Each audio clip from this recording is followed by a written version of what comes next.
I'm up in Boxborough, Mass today, and I'm working on this new sump system. Now, you can go back to our YouTube videos. You can see we actually installed this about maybe 6 months ago, but things are changing. Things are changing. This sump here was running a 220-gallon tank.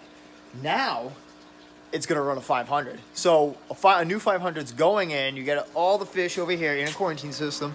Woo!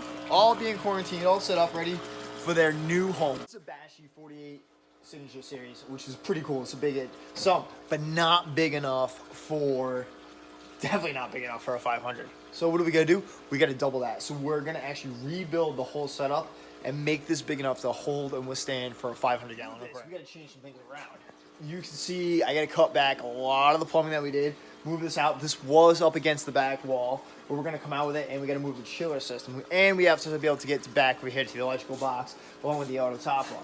So the goal is to take this, move it out here, recreate what you see for a stand, and put another one. And then what we're gonna do is on the back here, we're gonna drill a 2-inch bulkhead so we can take the sumps and connect them two together with a valve that comes up so the water stays even on both sides. Everything you planned out in your head and everything you wrote down, you want to make sure it all fits in. So pretty much the idea is we got to take this, we're going to move it to the left. We're bringing it up out of the wall so it's coming towards us. We got to move the chiller.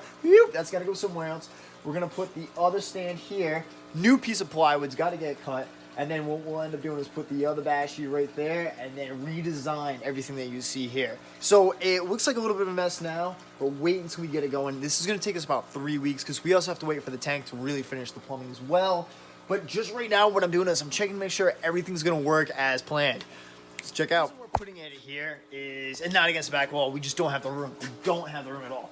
So the chiller I just ripped out, right here, I want to go off the wall. So like if I'm coming down, I come off the wall, and I want to have the sump right here. And the other thing is I want you to be able to work on whatever you got to work on this side, and then walk around and be able to work whatever you want to work on this side as well. As easy as possible. Just like anything else, cleaning a tank you want as easy as possible, or else what happens is then you don't do it and you're not up on top of maintenance, and then that's how things go bad. So we want to make it, everything is, you really want to keep it simple rule, because when you stick to the KISS rule, it's more fun, it's enjoyable, and it's just very cool how much better it runs as just an overall system. Trip to Home Depot. I got the stand in. I'm trying to make sure we got enough room to fit once all this is out of here. Be able to fit in there. But we got to change the plywood out. The plywood's got to be a thicker piece, and on top of it, what we really need to do is cut it, set it back, so we're only taking as much room as the full stands. So we have them together next to each other, and we gotta have enough room also for when we put the bulkheads in to be able to connect them to each other.